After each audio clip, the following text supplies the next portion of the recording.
Great big thanks to Ross on the evening show, not just for an excellent evening show, but also for letting me and Robsy take over a part of the evening show to bring you this wonderful interview with Morgan Seatree, who comes to Eddie Rocks tomorrow night. It's going to be a wonderful night out, and you can find out from the man himself what he's been up to, where he's been a resident, and also I think I may have teased out that he's going to be playing some new stuff tomorrow for Eddie Rock. So if you haven't got your ticket yet, be quick, because they're going to disappear.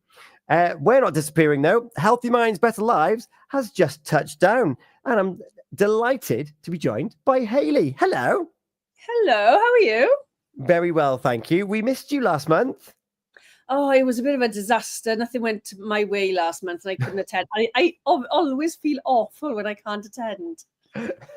It's one of those things, and it's just the two of us, because one of those things has happened to Tammy this evening. I hope that Tammy had a great evening. Yes. Yeah, it should be good though with a daughter, shouldn't it? Exactly. Last month there was me and Tammy, and we did a bit of a special, really. It fell either during or the week after Carers Week. My memory struggles to stretch back that far, even though it feels like it was only a blink ago. And it was great because we had Karen on the show, giving us her story, her perspective on what it's like being a carer, being thrust into that position as it was in her case, giving us some of the highs and the lows and the practical elements that she had to overcome and where she found support. So hopefully that was helpful to some of you. And if you find yourself in that situation now, then you can watch that interview back over on our YouTube. Just search Pure West Radio, or you can listen back to the whole show as you're walking your dog or something at purewestradio.com/catch up. It was lovely, and it was. I didn't realize that when Tammy said, "Oh yeah, we're going to have Karen on the show," I was like, "Great, can't wait to meet Karen." Turns out I have met Karen. just didn't know it in that context. But we're here this month, the month of July. It is wonderfully warm out there. I've just spent the whole evening at Prenderbury up in Prendergast, which was amazing. Thanks so much for having us. Hayley, you are also soaking up the warm vibes. I am really soaking them up. I am thoroughly relaxed in the sunshine. Love that. And yet here I am dragging you out of the sunshine to sit in front of your webcam to bring us another episode of Healthy Minds, Better Lives. But you have pulled together quite the agenda for us. Yeah, it's going to be really exciting, I think, because we do a lot of generic stuff, I think. And tonight I wanted to go a little bit deeper with things in terms of mental health and well-being. So we've got some challenging questions. You know, I like a challenging question. And we're going to have some hints and tips on behaviour change, get into the emotional roots and understanding what the health implications are. And one of my favourites is learning to nurture the soul and not the surface level management stuff. I'm excited by that one, because there's a lot of techniques that we've all developed kind of by accident, isn't there, where we do enough to get by. But sometimes the body and the soul wants a bit more than that, doesn't it? Yes. And I think we forget that, or at least because we think we've done something to look after ourselves, we've done enough. Is it always enough is probably the question to ask. We'll get on to that. And as ever, if you want to ask us a question this evening, then you can. We've already had a comment over on YouTube. It's a birthday shout out. Happy 40th to Gabe, who's having a lovely time today. And thanks for subscribing, because we are live on our social media here this evening. And that means that you can join the conversation live in the comments wherever you find this video. Or if you want to be a bit more discreet and a bit more anonymous, then you can email studio@purewestradio.com, or you can download the PWR app and you can drop us a message direct from your smart speaker, from your tablet device, wherever you're listening to us, and just put a little note, no name, and we'll know just to share your perspective, share your question with confidentiality in mind. If you comment publicly on the video on the social media, then that is public. And that could well find itself not only being talked about, but also on the screen, just to make you aware of that at this early stage. So we're going to start off our wonderful show here this evening by looking at behavior change. We just gave a bit of an overview there about this nurturing your soul rather than surface level management. Hayley, give us the overview of behavior change. I often wonder when it comes to well-being whether we understand the need for behavior change. Now, this may be a bit of a controversial one, but are we a little bit too quick to jump into getting medical support or other kinds of support before thinking about our behaviours and our actions? So, are we too quick to go straight to what? So, as opposed to changing our behaviors to if something happens to us, oh, how can I resolve this? Or are we just thinking, I need assistance immediately? Is this what you're getting at? Yeah. Okay, interesting. And what kind of triggered this thought? What is it over through your practice and through your observations that you think actually could this have been dealt with just a little bit of work? Because I think we often talk about, we do well-being, obviously, don't we? Every month we talk about well-being and we talk about different aspects of well-being. And we sometimes hit on, if we did, let's say, for example, got up a little bit early in the morning and give ourselves a bit of time. And those are kind of habit changes. So we talk a little bit about habit changes and they are touching on behavior change. But we don't do a lot of thinking about what can I do for myself? What am I doing that's maybe affecting my well-being, and how can I change that? And we don't really think about the internal patterns that are at play when it comes to our behaviors.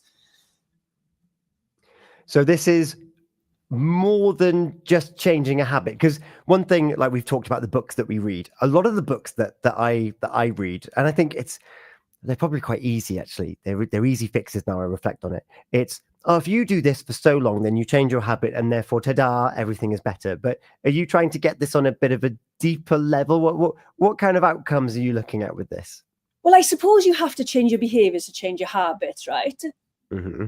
So for me, it's about understanding that. So when I had depression, I had to go around this cycle of understanding why my behaviors were the way that they were. Why was I choosing what I was choosing? And in particular, why didn't I choose to drink alcohol? And it allowed me to really think about, what am I doing personally every day? What am I choosing to do? How am I behaving? How am I coming across to people? Really think about all those things in order to be able to change them, because I didn't like who I was. And I think we get to that point where, or at least I got to the point where I needed to change something. And the options were, do I go and drink and change the fact that I'm actually living this experience and change my experience of it through alcohol? That was one option. Do I go to the doctor and get medical support? But I chose to change my behaviors and do things differently. The way I treated people, the way I spoke to people, the way I treated myself.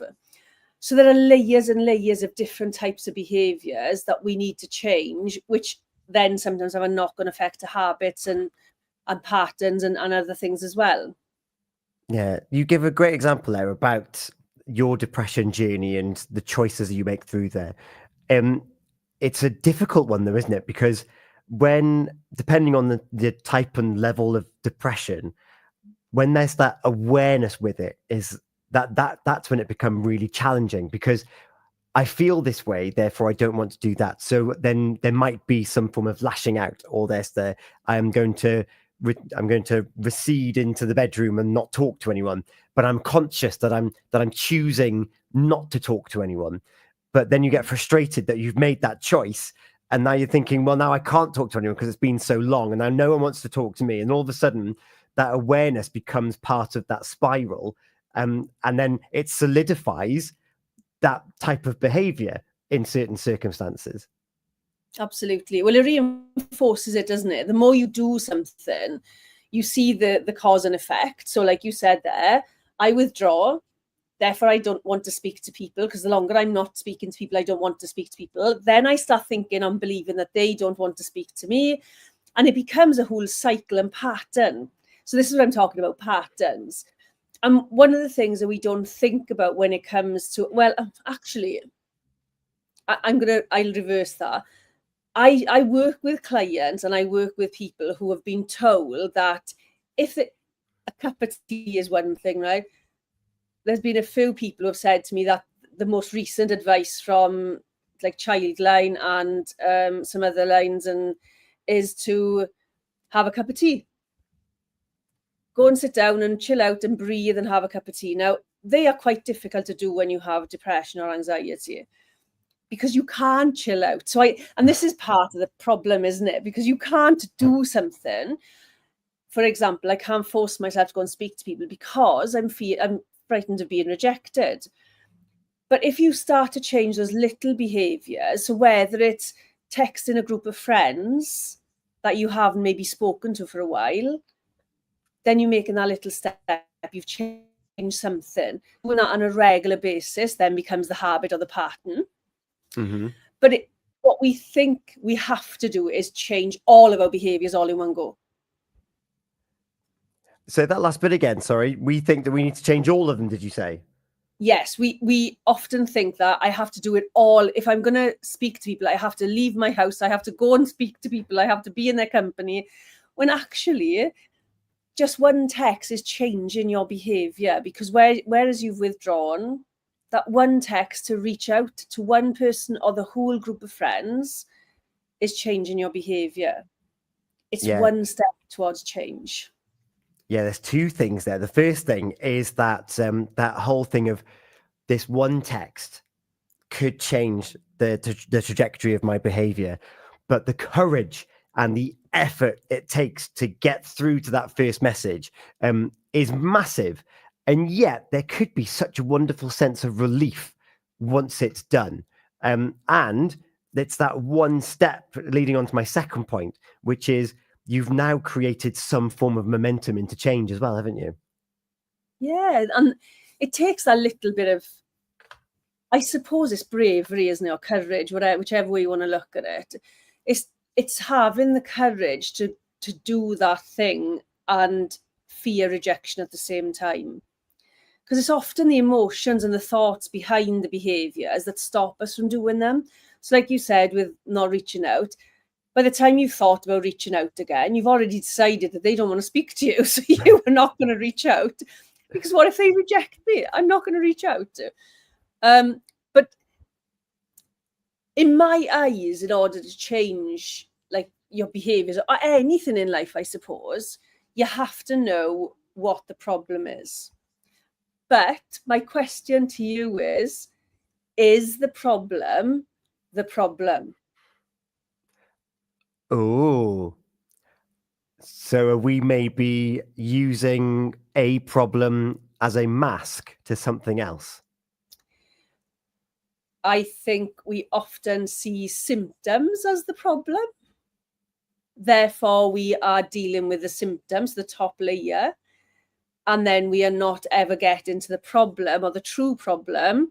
Therefore, we can't change the behaviours that need to change in order to do whatever that goal is, achieve that goal, or whatever the plan is. Do you think that there's some people that are unaware that the symptom management isn't actually resolving the underlying issues?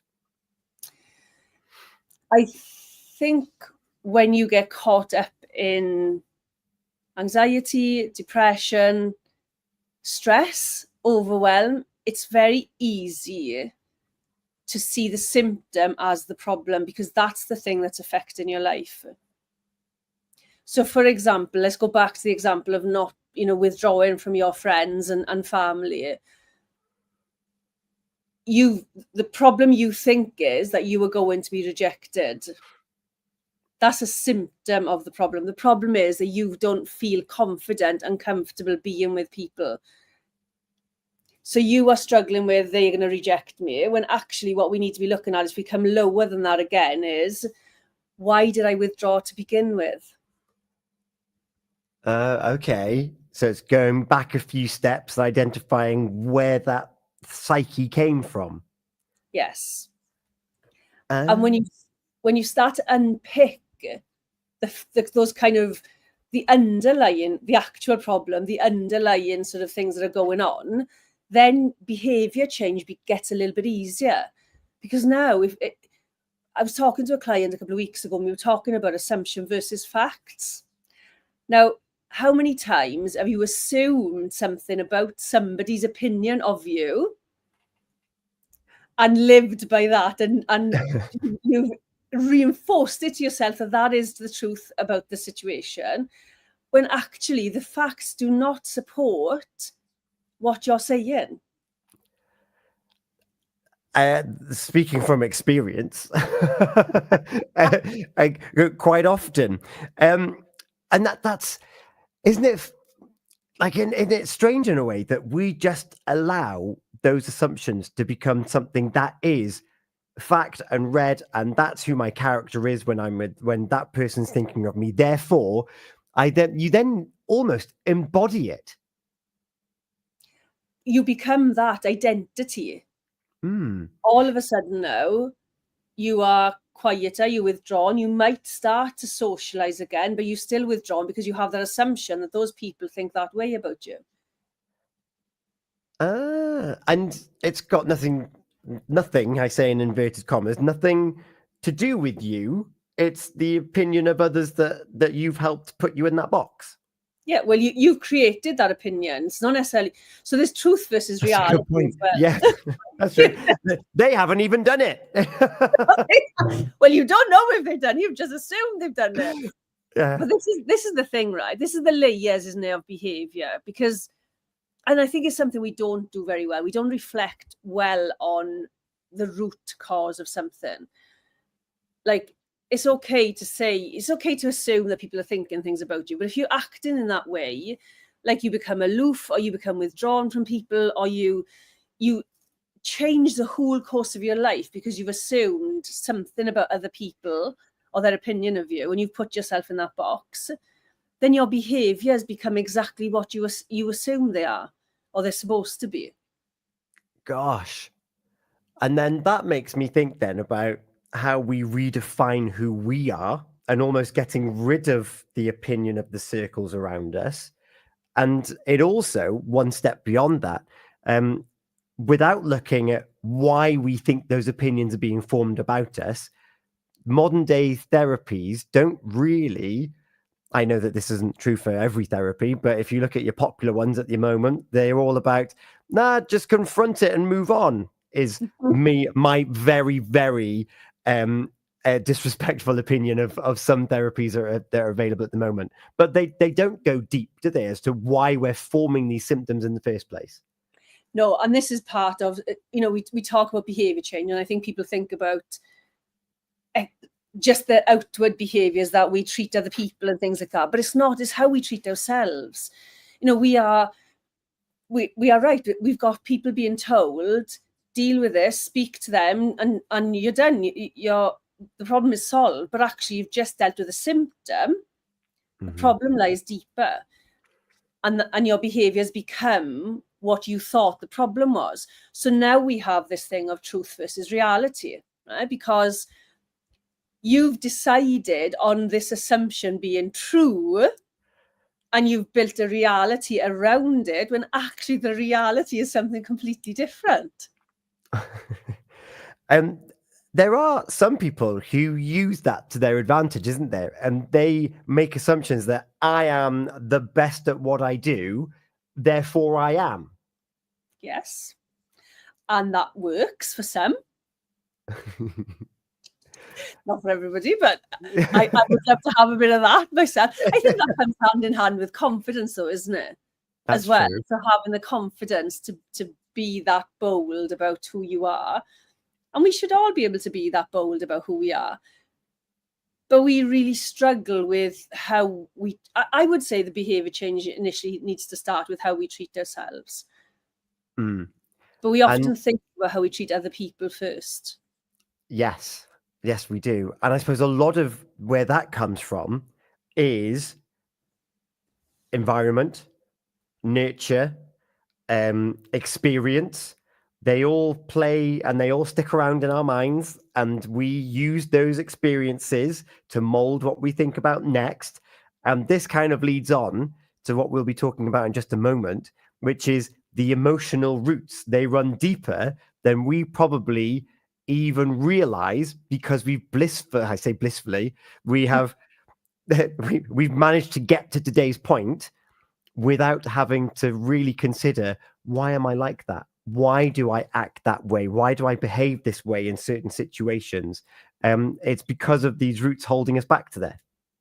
Yes, but if you think about, right, so at the radio station, so at Pure West Radio, if there is a problem, how do you solve the problem in the radio? So let's say, I don't know, a technical problem. What's the first thing you do? Hopefully everyone calls the person on call. And they let them sort it out. Yeah. It depends on the issue, but there's usually a bit of troubleshooting involved. It's who's the best placed person to support me with this? Time. Like, is this something that, like, has the thing completely crashed, or is it a minor insignificance that I need to resolve? So we do a little bit of a diagnostic first. Yes, but do we do that in real life? So when it comes to relationships, well-being, do we do a diagnostic? Oh, and is this linked to to the emotional roots and the health implications that we're going to move into? Well, yes, because as you just said there now, you do the diagnostic to see if, is this something insignificant, I can just run the show anyway? Is this something that needs somebody with special skills to come in and fix it? So yeah, if you think about, you get to the root of the actual problem. So let's say, for example, it was a really big technical problem. The show's not running, not able to run. What do you do then? How deep do you go with the problem to solve the problem? Oh, okay. Well, that's something to ponder. Should we take a moment? So we've posed that question. Do you diagnose the issues that you're facing, that you're aware of?